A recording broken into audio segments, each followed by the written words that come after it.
my guest joining me in the studio, as she always does on a Wednesday, Claire Pearsall, former Conservative Government Advisor. Very good morning to you. Good morning. Looking very summery as well. Everyone's enjoying it.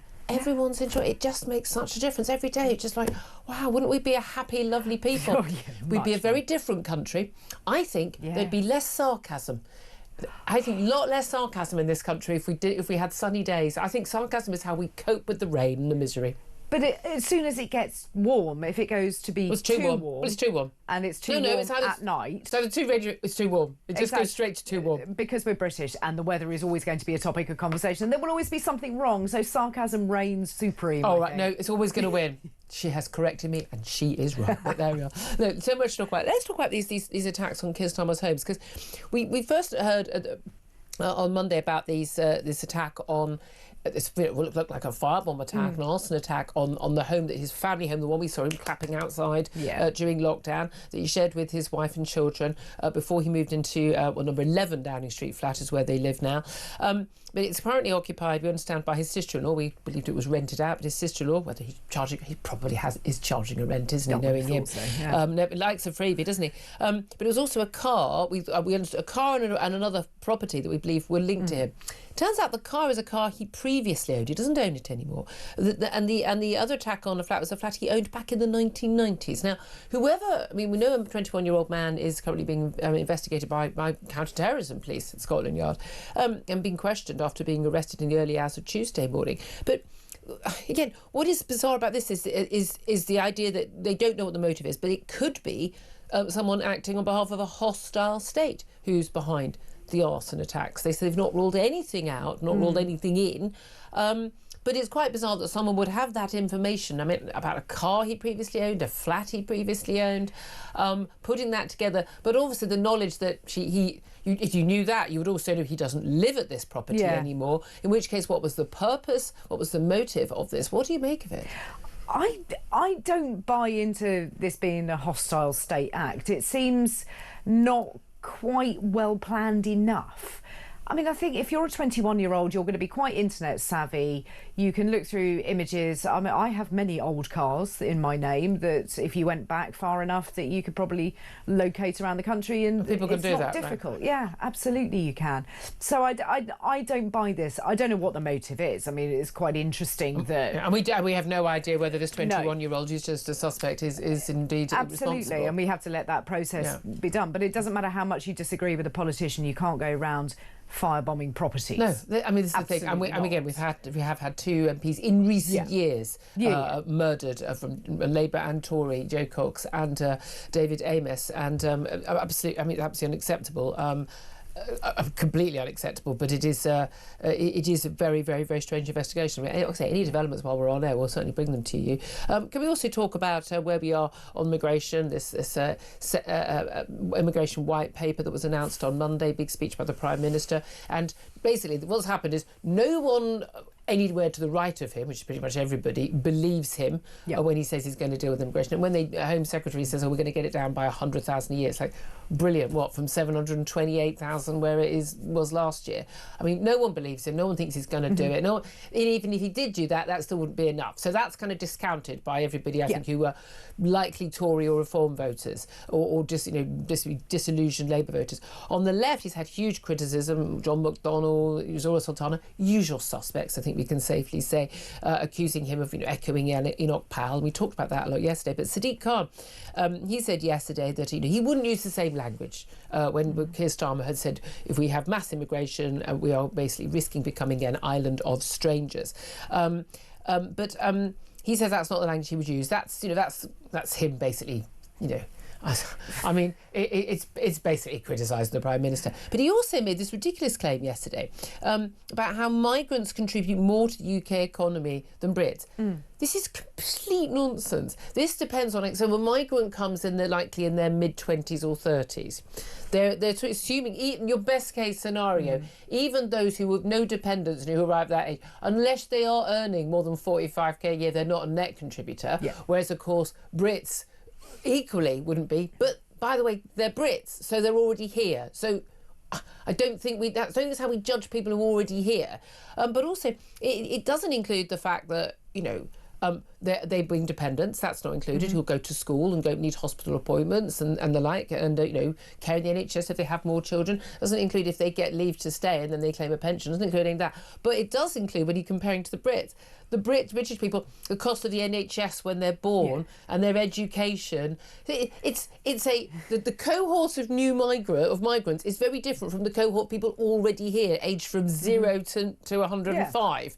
I mean, this is up there with his nonsense that he talks about pollution and how many, 30,000 people a year, but air pollution's killing in London a year or something. Again, utterly made up nonsense stats. He does this all the time, though. He does, and if he thinks if he says it with enough conviction that people believe him. And I think somebody far cleverer than me worked out, based on the figures he gave yesterday, you would have to be earning 85,000 a year constantly, which would put you in like top 5% earners by a long way, in order to make his figures correct. And it's I think most of the people who are getting off at Luton Airport, or indeed those who arrive on those dinghies across, then definitely. Then I mean, obviously, because they're all rocket scientists and top brain surgeons, they probably are earning that. There you are. Then you see. Sorry, Sadiq, you were right. There you are. Said no one. said literally no one. What annoys me is he puts out tweets and he doesn't allow any replies. Weirdly, because he follows me, I can reply. Usually, he turns off he doesn't. He turns off comments. But what doesn't matter, whatever it is, no matter how benign the message is. And then when you say, like, even a message about VE Day, no replies allowed.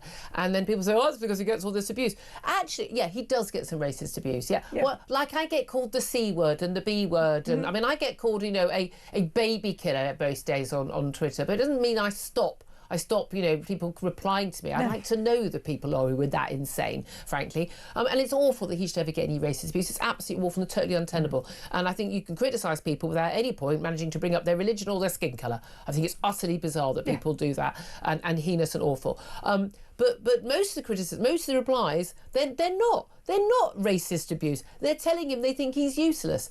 You're allowed to tell a politician you think they're useless. That is a key part of democracy. Well, of course it is. Especially if they're useless. You're completely entitled to your opinion, just as the same way that he would be completely entitled to ignore it, which is what he should do. Don't be so thin-skinned. If you are putting yourself out there as the Mayor of London, giving all of this information out there, you should be able to have some in return. Absolutely. It really is outrageous. What do you make of the survey by the Royal College of Nursing of 3,000 migrant nurses found that more than 4 in 10 who've been internationally educated were planning to leave the country.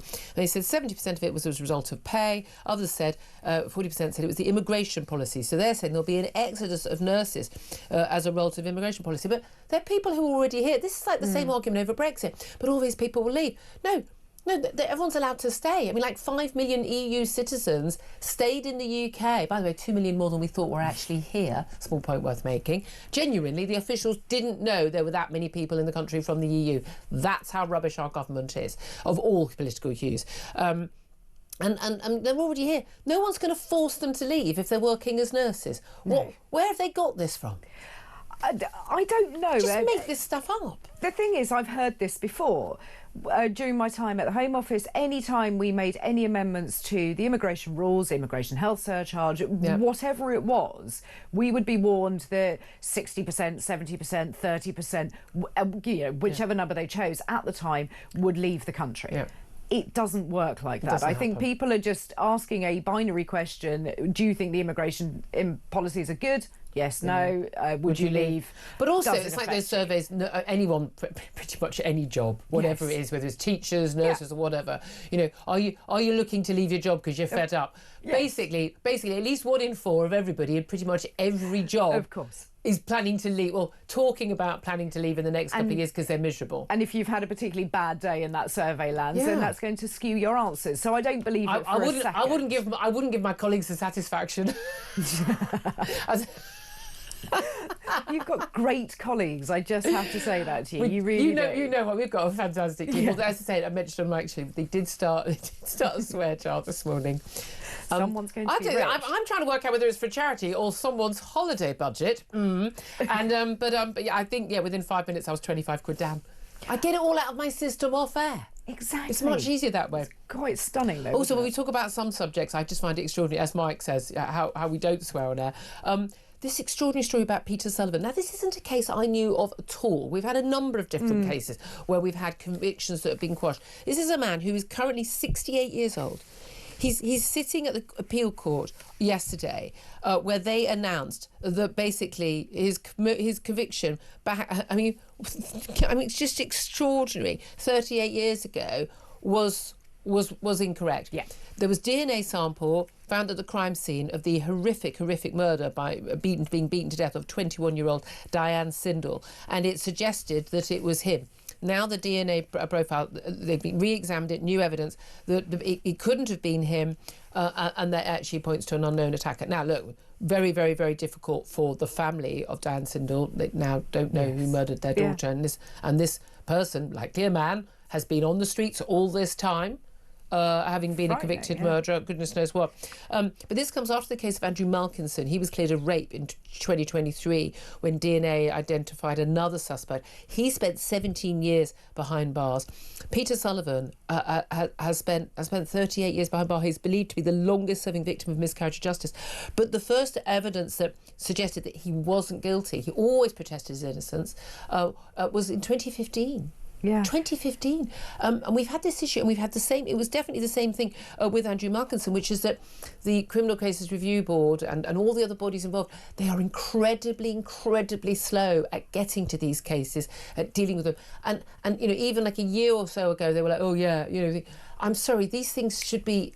they should be absolute top priority. And he's talked about how he's been stripped of his youth. He's lost 30 years. He's like, look, I'm an atheist. You're only here once. This is it. This is all you get. He's had basically, best case scenario, a third of his life stolen from him. And one of the most amazing things is the comment that he made, that he was not angry and he wasn't bitter. How? I would be absolutely fuming about this, especially for the last 10 years. There has been some question as to whether his conviction would hold up. So what have they been doing in that intervening 10 years? I would be really angry. I don't see how anybody cannot be. And by the way, this is why I don't support the death penalty. Exactly that. 38 years. You can't free a man who's been hanged. And this is not an unusual case, as you say. There's been a couple of people who were found innocent. Indeed. I really want to slip in one more topic before we get to the break. But net zero will not bring down electricity prices. The boss of British Gas has said this. We've also got, latest mad plot from Ed Miliband, the Energy Secretary and Net Zero Secretary, for people to, because they can't afford to get a heat pump because it costs too much. Most people can't afford a new boiler. They're about £3,500. Heat pumps, but they say they're £5,500. No, they're not. There's loads of extra work that needs to be done around. They often end up costing about 10 when you have all the work done. Digging up the garden, if you've got a garden, lucky you. But basically, he's talking about people doing a salary sacrifice scheme. So you just take less salary in return for which you can pay towards the cost of your heat pump. No one wants the heat. No one wants them. But this idea that we've been told we're going to bring down prices for energy bills. It's not. British Gas are really clear. Net zero, even if we achieved it, which we won't, even if it was, we won't. Not desirable. It's not. It won't bring down prices. Why are we doing it? I was looking at some of the reasons why our energy bills are so high, and it includes things like we pay for carbon taxes. Yeah. We pay for insulation schemes, whether we have them or not. Renewable subsidies. And then there's also my favourite, the constraint payments. Yeah, because we're constantly told that the reason why energy bills are so high, and our electricity bills in particular are so high, is because of international gas prices. And it's not. Actually, the extra increase in our energy costs is direct on the bill is directly down to all of these subsidies for renewables. And I don't know why we have to subsidise renewables, because they're so much cheaper than fossil fuels. We keep being told. No, we do, but apart from the fact that we had to pay £1 billion last year to wind farms in order to turn the turbines off because the grid couldn't cope. It's £1 billion worth of money. It's not like we're short cash. We've got plenty of money. Everything's paid for and everything's fine. We can afford these things, Claire. Well, I must be living in a completely different world to Ed Miliband, when you have to turn off the wind turbines and when the sun isn't shining, you don't get solar power. Can I just say, everyone lives in a different world from Ed Miliband. I'm quite glad about that. I'm pretty sure that we all do. Hi, Ed.